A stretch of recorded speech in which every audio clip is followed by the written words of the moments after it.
les gens ils sont très fâchés dans la rue. On vient sur le terrain pour défendre notre cause, notre avenir, nos enfants.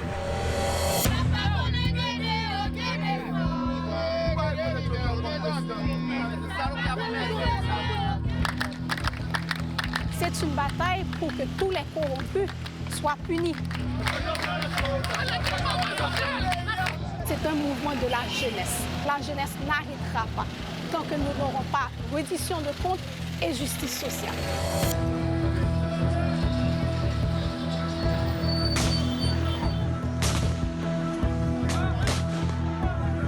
Il y a une mobilisation qui n'arrête pas, se traduit aussi aujourd'hui par ce qu'on appelle un pays lock, ici en Haïti, qui est une forme de verrouillage carrément des activités, un verrouillage du pays à travers tous les secteurs, que ce soit l'école, soit la santé, soit le commerce et tout est verrouillé.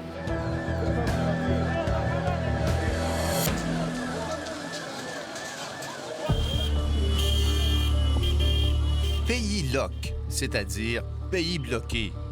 Lors de notre passage à Port-au-Prince, la grève générale en est à sa 5e semaine. Depuis les premiers jours de septembre, l'odeur des pneus qui brûlent n'a pas quitté les rues de la capitale. Le pays lock, cela signifie aussi que les routes sont bloquées à travers le pays. Les biens de première nécessité, le pétrole, le matériel médical, plus rien ne circule normalement. Partout, on manque de tout. Les jours de manifestation, seules les motos arrivent à circuler à travers le chaos des rues de Port-au-Prince. Mais la contestation ne faiblit pas. C'est toute la population qui ne veut plus continuer à vivre dans ces conditions inhumaines. C'est toute la population qui ne veut plus qu'un petit 1% s'approprie toutes les richesses du pays pendant qu'ils sont en train de couper dans la crasse. C'est toute la population qui est contre la corruption. Il y a un bagay qui n'a cœur lutte que moi-même moi engagé là-dedans. Vélina Élisée Charlier est aux premières lignes de ce vaste mouvement anticorruption. Elle est née à Montréal, a passé son enfance en Haïti avant d'étudier l'administration à l'UQAM. Il faut que nous prenions des actions concrètes, pacifiquement, mais il faut que nous tendions des exigences, exiger justice. Ce qu'on a vu après le séisme, c'est toute cette mafia économique qui en a profité pour se remplir les poches encore plus.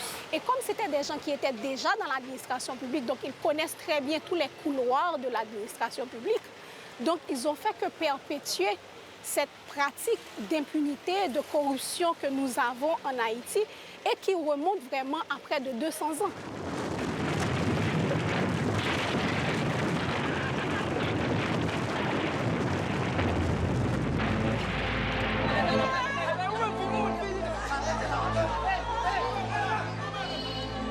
Le séisme du 12 janvier 2010 a été une des plus grandes catastrophes humanitaires de l'histoire. 280 000 morts et 300 000 blessés en quelques minutes.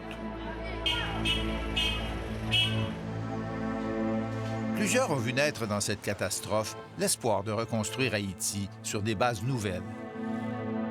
Nous voici aujourd'hui répondant à un nouveau rendez-vous pour transformer les décombres laissés par le séisme du 12 janvier en un vaste chantier de reconstruction et de refondation de la nation haïtienne. Il ne reste rien de ce rêve. L'aide massive internationale, dont celle du Canada, est venue surtout par le biais d'ONG qui ont déferlé sur Haïti pour s'occuper des besoins les plus criants. Le gouvernement haïtien, lui, bénéficiait d'un fonds propre de 3 milliards de dollars, constitué à partir d'une aide venue du Venezuela, le fonds Petro-Caribé. Le président vénézuélien Hugo Chavez avait offert à plusieurs pays des Caraïbes, dont Haïti, d'acheter du pétrole à prix d'escompte, d'engranger les profits de la vente d'essence à la population et de rembourser dans 25 ans. Cet argent devait être dédié au développement. C'est la dilapidation patente de ce fonds de plusieurs milliards qui va faire sauter le couvercle de la patience haïtienne et créer ce qu'on appelle le mouvement des Petro-Challengers. Quand on a vu cet argent-là se faire dilapider, que ce soit dans des buildings, que ce soit dans des autos, que ce soit dans des bateaux, que ce soit dans des projets personnels à travers le pays, dont des sénateurs, des députés ou des membres très proches du pouvoir. Donc là, c'était dans notre face. Et là, Gilbert Mirambeau, producteur et scénariste, a été le premier Petro Challenger. Donc ça donnait tout un cocktail pour que les gens disent, vous savez quoi? On n'en veut plus de ce système. Ce ras-le-bol se réveille a pris naissance un matin d'été 2018 à Montréal, où vivait alors Gilbert Mirambeau. Je me suis réveillé vers 4-5 heures, j'ai pris ma douche, j'attendais ma sœur, je lui ai dit, il faut que je fasse une photo. Il publie cette photo sur Twitter. Une question, Coq-Cob Petro-Caribéa. Où est passé l'argent de Petro-Caribé? Une question slogan qu'on retrouve 18 mois plus tard, encore frappée sur les murs de Port-au-Prince. J'ai vu que mon téléphone a commencé à exploser, puis 3 jours plus tard, c'est devenu viral.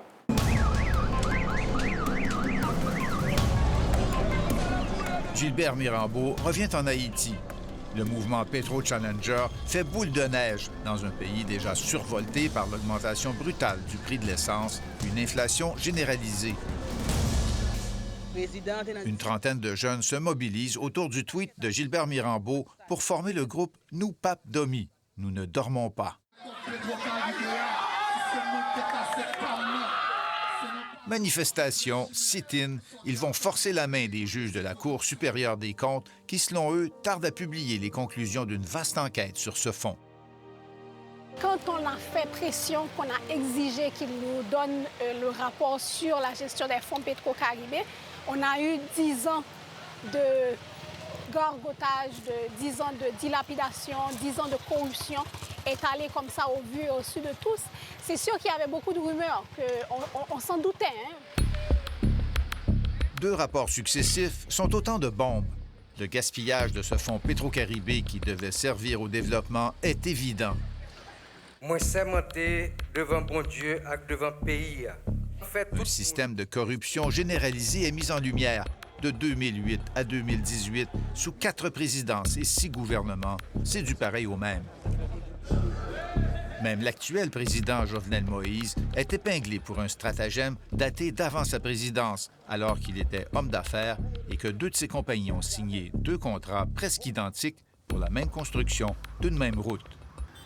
2 entreprises ont eu même numéro fiscal, même numéro de taxe et ont reçu de l'argent pour faire le même projet. Le rapport ne mâche pas ses mots. Il y a eu collusion, favoritisme. Ce n'est ni plus ni moins qu'un stratagème de détournement de fonds. Basé sur ça, un corrompu ne peut pas diriger une nation. C'est aussi simple que ça. Le président a nié avoir perçu l'argent découlant de ses contrats. Mais jusqu'ici, aucune procédure judiciaire n'a permis d'y voir clair. N'a demandé démission avec départ. Le président inculpé, Jovenel Moïse. Jovenel volé! Jovenel allé! La démission du président Moïse est devenue le premier slogan de la contestation nationale. Mais pour ces jeunes, il faut aller bien plus loin. Ils veulent changer le système.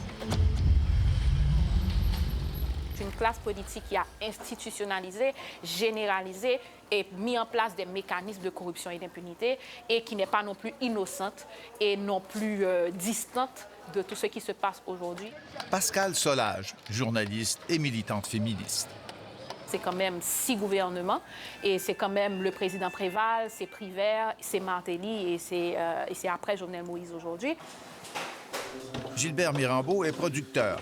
Il écrit des comédies politiques. Lui, c'est Patrick, c'est le fils du sénateur. Il est un peu magané. Il a pris quelques petits coups durant la première session du tournage, mais... Il planche sur son prochain film, Malachong, satire de la société haïtienne. Le fils d'un sénateur est kidnappé par 2 ravisseurs malchanceux qui se retrouvent, malgré eux, au cœur d'un mystérieux complot où se révèle toute la déchéance du système politique. C'est coupé! Gros scandale dans le Parlement haïtien après que le président américain Donald Trump lui a donné un... En Haïti, se faire élire, c'est un moyen de s'enrichir. Personne n'a encore été condamné, évidemment. Personne, aucun procès n'a été fait. L'avocat Samuel Madistin, qui a déjà siégé comme sénateur, dirige aujourd'hui la Fondation Je Claire, une ONG qui lutte contre la corruption politique.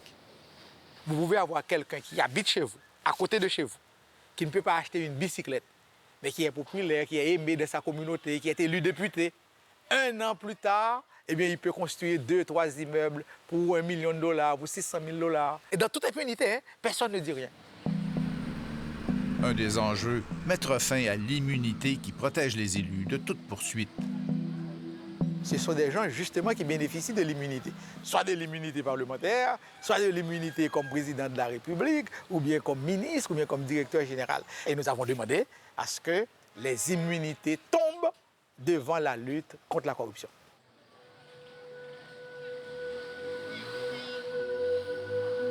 Ils font des compressions. Partout, ils font des compressions.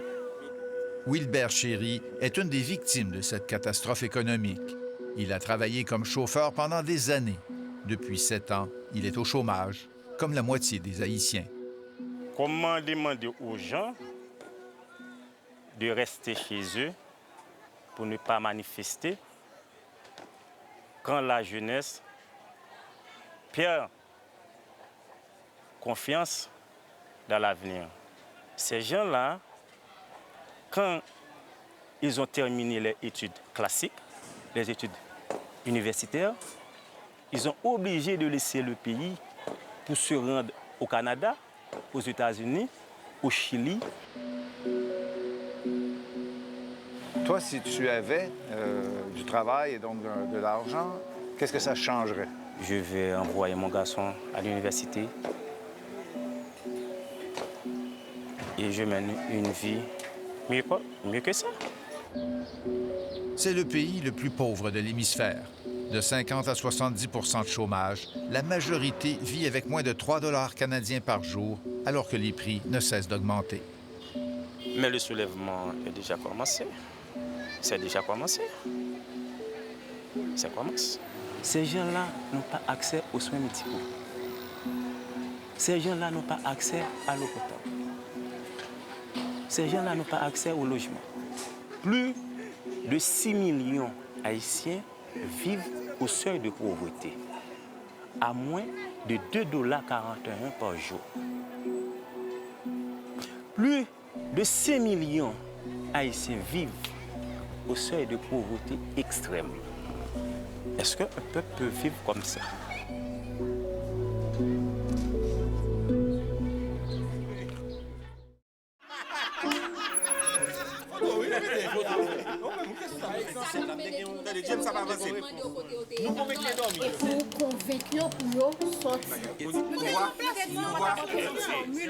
Dimanche matin, l'état-major de Noupap Domi tient une réunion stratégique. Il prépare une manifestation prévue dans 2 jours. Nous sommes 17 pour nous consacrer. Ce sont des jeunes professionnels, des diplômés souvent formés à l'étranger, des artistes. Ils ne se connaissaient pas forcément avant la naissance de leur mouvement. Ils se sont réunis autour d'une indignation partagée. Ma génération, moi j'ai quand même 32 ans, c'est-à-dire c'est la génération en ce moment, c'est la génération qui doit agir.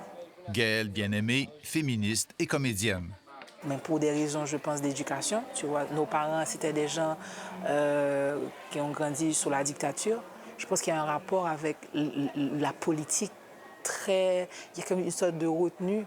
Et il y a énormément de personnes de mon âge à ne pas vouloir s'impliquer, à ne pas vouloir investir l'espace politique parce qu'en fait, il y a une image très glauque, cette chose très brumeuse autour de la politique qui fait que tu as peur. Malgré tout, ils ont les 2 pieds dans la politique. Bon, tant que Jimmy, où nous voter sous PHTK, les sous pouvoir, la toucher, privilège, et puis monter dans les médias, mais Jacquito chéri. Ils ont investi massivement les réseaux sociaux. Toute mauvaise pratique que la nous côté nous est là. Gaspiller ak voler l'argent. Document ça, pas un projet société. Les médias traditionnels les invitent. Ils représentent le renouveau politique. Nous avons fait consultation sur les réseaux sociaux, sur Internet, pour être plus de 7000 personnes dans le pays, pour aller injecter participer, dire même, mais comment vous comprenez la crise là, mais qui gens vous souhaitez transition en construit.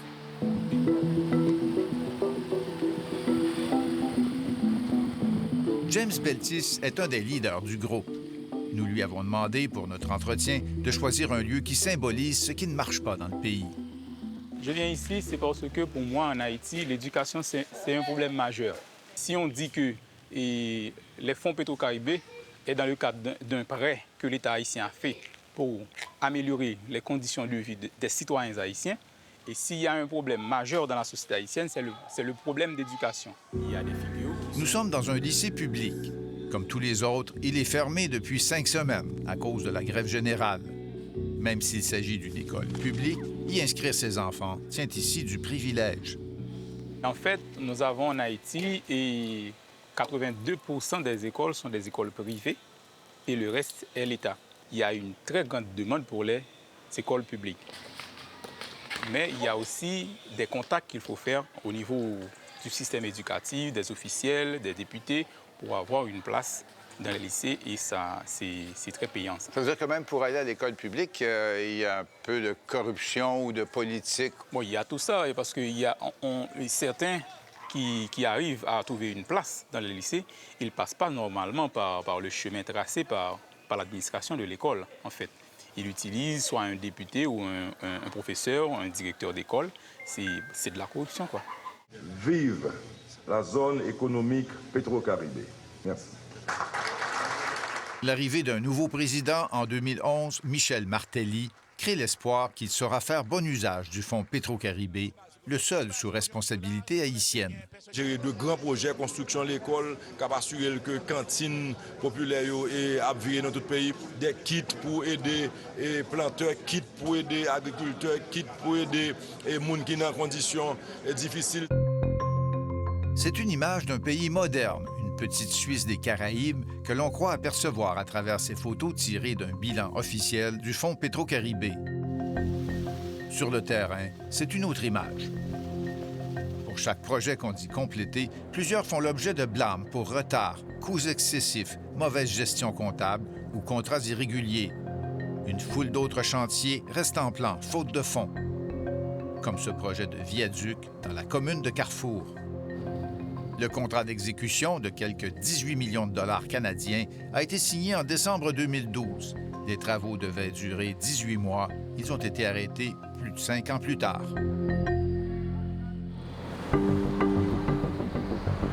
Quelques centaines de mètres plus loin, un autre monument.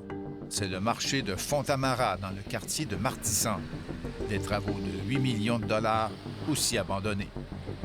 Au total, des centaines de millions de dollars évaporés, dont on a perdu toute trace. Le séisme, puis les ouragans Sandy et Matthew, sont autant d'occasions de suspendre le processus d'attribution des contrats par appel d'offres. Ils seront donnés de gré à gré au nom de l'état d'urgence. L'urgence a même été invoquée pour donner des contrats d'amélioration de terrains sportifs et de pôles de gazon synthétique. Au moment où les enquêteurs se sont rendus sur plusieurs de ces terrains, ils les ont trouvés inondés à la moindre pluie, faute de drainage, aux filets déchirés et sans trace du fameux gazon synthétique. Un programme qui avait coûté plus de 13 millions.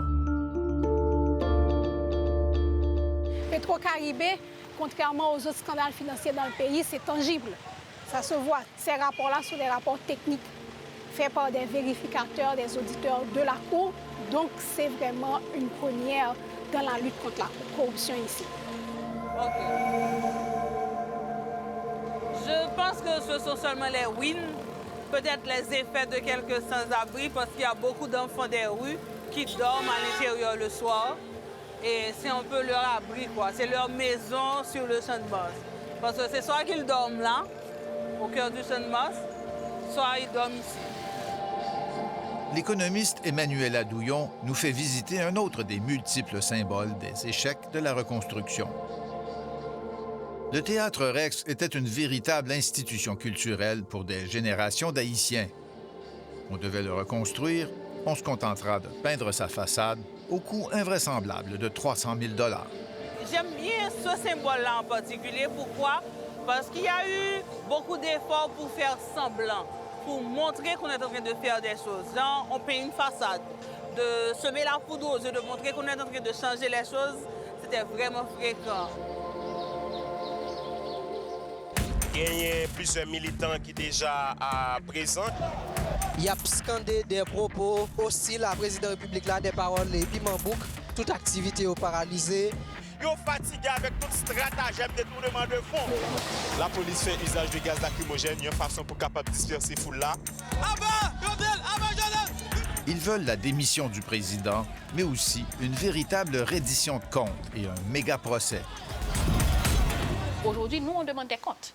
Nous, on demande ce qui s'est passé et on demande justement que ce qui doit être sanctionné soit sanctionné, ce qui doit être clarifié soit clarifié et que nous, on puisse repartir sur de nouvelles bases. C'est non négociable. Chaque jeune vient obligé de constituer en de forces de pression et en particulier, nous pas complices qui s'est... Un peu partout, dans des quartiers, au sein d'organismes, des regroupements citoyens de Petro Challenger se sont formés. Comme ceux-ci qui se sont nommés « Nous papes complices ». Nous ne serons pas complices. Eh bien, les citoyens se sont rendus compte que c'était une vaste opération, vraiment de vol. C'est en ce sens que nous autres, nous combattons pour que ces voleurs-là, ces dilapidateurs-là, que la justice fasse son travail. En octobre, des dizaines de milliers de manifestants ont répondu à un appel des artistes. Nous sommes en police civile. Des policiers, des enseignants, des professionnels de la santé, le clergé ont chacun tenu leur manifestation. Je pense que la plupart des secteurs organisés de cette société, dont le milieu d'affaires, souhaitent voir les choses changer. Le milieu des affaires, d'habitude conservateur, emboîte le pas, dit le banquier Bernard Cran, qui a tenu plusieurs rencontres avec les jeunes Petro Challenger. Moi, je souhaite le départ de Jovenel Moïse. Je souhaite son départ, mais de façon ordonnée. Que ce soit un départ ordonné, sans revanche, mais sans impunité. Oui, nous voulons renverser un chef d'État, et je suis sûr que nous finirons par le faire. L'avocat André Michel, ex-candidat à la présidence, a longtemps dénoncé la culture de la corruption. Il est une des principales figures de l'opposition. Il appelle ouvertement au soulèvement. Oui, nous voulons casser un système d'exclusion qui a laissé au bord du chemin les jeunes, les femmes, les paysans, mais on ne veut pas arriver à une situation de chaos, c'est parce que nous recherchons. Quoi qu'il en soit, dans ce pays où le chaos est une condition quotidienne, la frontière entre la normalité et l'explosion sociale est bien mince.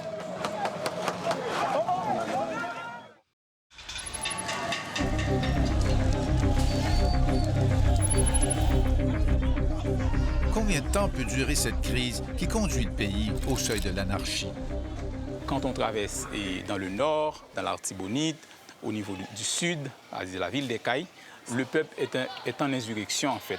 Par exemple, au Gonaïve, les gens ils circulent, ils manifestent avec des armes de guerre. Insurrection, mais aussi banditisme et guerre de gang. Sur les routes, le kidnapping et le rançonnage sont monnaie courante. À la faveur des manifs, des commerces sont incendiés ou pillés. L'organisme de droits humains en Haïti, le RNDDH, recense la mort de 233 personnes depuis juillet 2018. Des morts qu'on attribue à l'intervention des autorités, mais qui sont aussi souvent le résultat de règlements de compte entre factions rivales. La violence politique par les armes est endémique en Haïti. En septembre, au milieu de ce chaos, un sénateur sort son pistolet devant des manifestants et tire à l'aveuglette, blessant un photographe de presse. Je n'aime pas jouer aux catastrophistes et aux prophètes de malheur, mais malheureusement, je pense que ça va mal se passer si ça ne change pas. C'est une situation qui peut déboucher sur beaucoup de violence. Notre travail pour que la paix retourne. 15 octobre, partout dans le pays, on écoute le président Moïse en conférence de presse faire une de ses très rares apparitions. Il déclare qu'il reste en poste. Moi, je demandé pour démissionner. Est-ce qu'on entend démissionner ou pas? On a toujours parlé pour nous demander. Dialogue sincère côté nous cap dit mettre toute bagaille. Qu'est-ce qu'il a dit? Dialogue.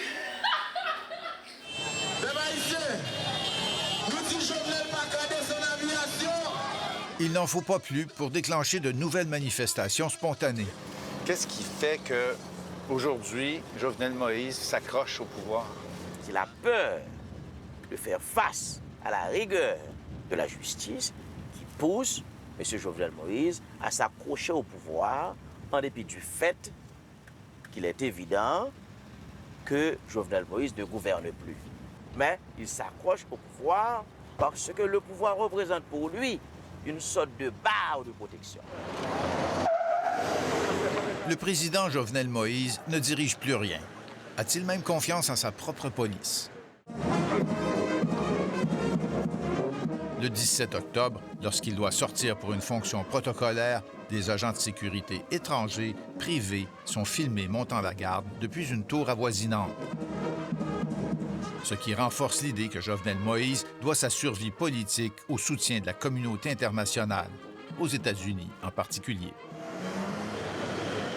J'espère surtout que la communauté internationale qui continue de supporter Jovenel Moïse finira par comprendre que la communauté internationale n'a pas le droit de continuer à supporter un chef d'État rejeté par la population.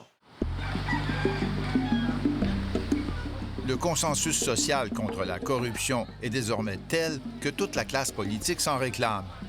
Jovenel démissionné. Y compris de vieux routiers de la politique haïtienne, comme le sénateur Yuri Latortue, un des principaux adversaires politiques du président Moïse. Voilà comment ça se fait. La loi en Haïti dit dès que le montant dépasse $1 million, il faut l'ouverture des plis. Il faut faire appel à d'autres compagnies qui peuvent offrir une meilleure offre. Et ceci n'a jamais été fait. Et c'est comme ça. Vous allez voir tous les contrats de Petro-Caribé. À part peut-être 2 ou 3. Sur 300 contrats, tous les contrats se sont gré à gré. C'est signé entre eux des personnes qui, en retour, donnent de l'argent en cash. Le sénateur Latortue incarne bien les contradictions de la politique haïtienne. On le surnomme « Monsieur 30 % en référence à la commission qu'on l'accuse de percevoir pour des contrats gouvernementaux. Il y a des gens qui écrivent à votre sujet et qui disent c'est Monsieur 30 %. Vous avez déjà entendu ça? Oui, j'ai entendu ça. Qu'est-ce que vous leur répondez? Écoutez, il y a des tribunaux, il y a des institutions comme l'UQF, ils peuvent ouvrir des enquêtes à mon sujet. Ils doivent le faire s'ils ont des preuves. Mais jusqu'à présent, ils parlent dans les réseaux sociaux. Moi, j'attends. Cette réputation ne l'a pas empêché en 2016 de présider la Commission éthique et anticorruption du Sénat et de produire un premier rapport sur le scandale Petro-Caribé. Est-ce que vous vous considérez aujourd'hui un Petro-Challenger? Moi, je ne suis pas un Petro-Challenger dans le sens de Petro-Challenger. Ce sont les jeunes qui sont venus soutenir mon rapport. Mais moi, je peux dire, en fin de compte, j'appuie les Petro-Challenger, puisque ce sont les jeunes qui, sur les réseaux sociaux, ont dit où est l'argent de Petro-Caribé. Les jeunes Petro-Challengers doivent composer avec un succès qui les dépasse. Ils ont beaucoup de compagnons de route. Tout le monde, y compris des partis politiques traditionnels, appelle aujourd'hui à manifester. Est-ce que ça ne vous inquiète pas un peu de voir ces gens maintenant se dire contre la corruption? C'est exactement ce contre quoi on se bat. La bataille pour avoir le procès Petro-Caribé, pour tracer l'exemple, ce n'est pas une bataille pour donner un endroit aux gens pour venir se laver et se redorer leur blason. Le sénateur Latortue se dit prêt à se mettre en retrait. Si le président démissionne, nous, on ne va pas se retrouver dans la transition. On ne va occuper aucun poste dans l'État. Au contraire, j'ai mis mon mandat sur la table et on compte démissionner du Sénat pour pouvoir laisser la transition faire les changements nécessaires. Cet objectif-là, c'est Jovenel. Le groupe Noupap Domi sait qu'il se trouve à la croisée des chemins. Il discute aujourd'hui de la transition advenant le départ souhaité du président. Il y a plusieurs groupes qui se positionnent comme des alternatives pour faire cette transition. Il y a aussi notre alternative. C'est nous, c'est la jeunesse. Une jeunesse qui a fait son chemin jusqu'au Congrès américain en décembre. It's about accountability, and we, Petro Challengers, we will not accept that this president will present us Il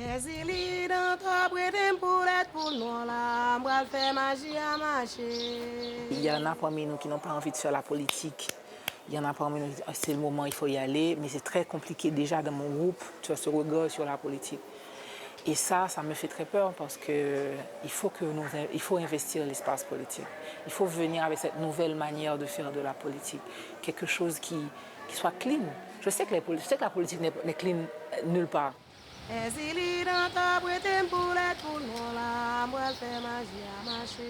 Je suis pour que le mouvement No Pape Dormi devienne un mouvement au niveau national et je fais beaucoup d'efforts pour ça. Pour moi, mon travail au niveau de No Pape Dormi, c'est de faire en sorte que le mouvement devienne un mouvement citoyen, un mouvement de jeunes et un mouvement qui peut devenir un jour une force politique qui peut orienter la politique haïtienne. Est-ce qu'on peut revenir en arrière, vous croyez? Non, ce n'est pas concevable. On ne peut pas revenir en arrière. Non. Moi, je fais magie à magie.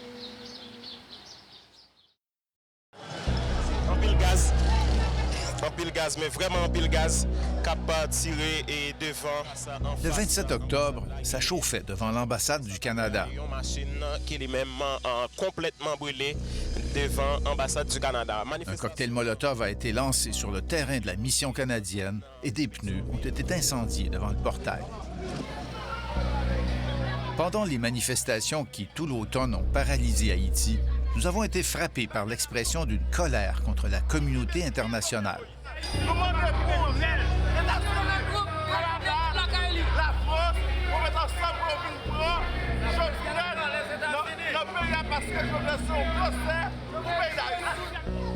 Pourquoi le Canada est-il ciblé?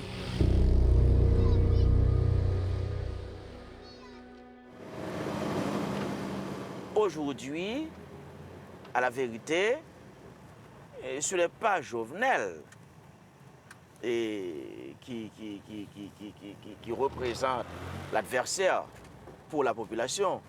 C'est la communauté internationale qui supporte Jovenel Moïse. Pour l'avocat André Michel, c'est aux Haïtiens de régler la crise politique. Mais là, on passe devant l'ambassade du Canada en ce moment même. Et le Canada aussi le soutient? Le Canada aussi le soutient? À la vérité, ici en Haïti, ce sont les Américains qui contrôlent vraiment la situation. Mais attention, le Canada a aussi un poids. La France a également un poids important. Chaque jour, les amateurs de joutes politiques se retrouvent au Champ de Mars, au centre de la capitale, pour débattre. Mais voilà que le Canada, c'est un pays qui met pied sous quoi ici pour le non-respect de nos droits. À cause de notre présence, la discussion s'oriente tout de suite sur le Canada et aussi sur le Core Group, une entité pratiquement inconnue chez nous, mais dont tout le monde parle en Haïti. On prend loin un ensemble de pays, de Core Group, et qui a supporté, soi-disant, l'État haïtien ou bien le gouvernement.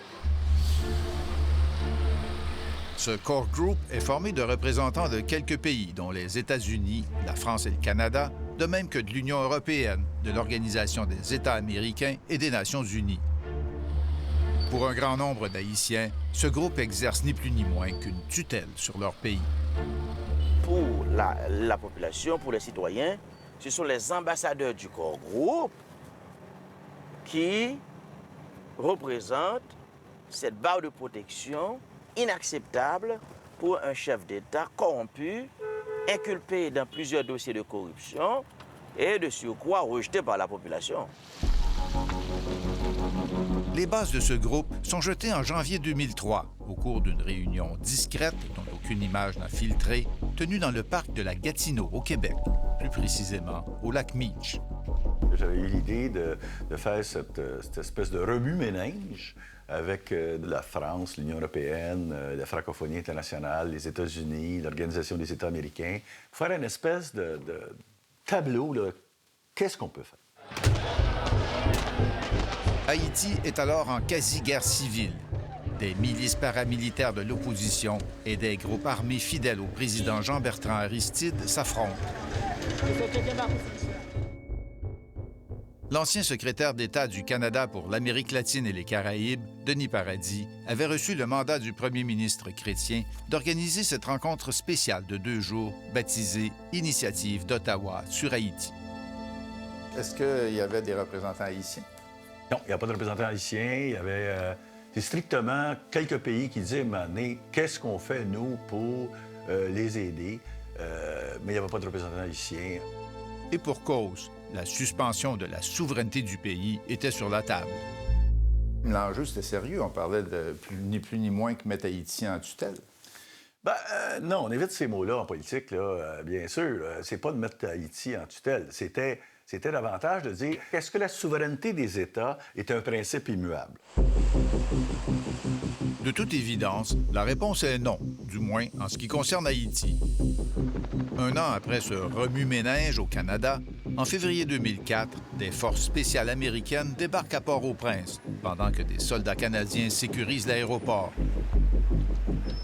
En présence des ambassadeurs des États-Unis et de la France, le président Aristide signe une lettre de démission et est transporté vers la République centrafricaine. Hold on for a second, please. President Aristide resigned.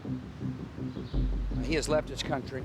I have ordered the deployment of Marines as the leading element of an interim international force. Le président, en sa résidence, voit des soldats blancs débarquer, ce que nous n'avons pas en Haïti, la nuit, et ils l'ont forcé manu militari à rentrer dans un avion tout de blanc sans aucun signe dessus.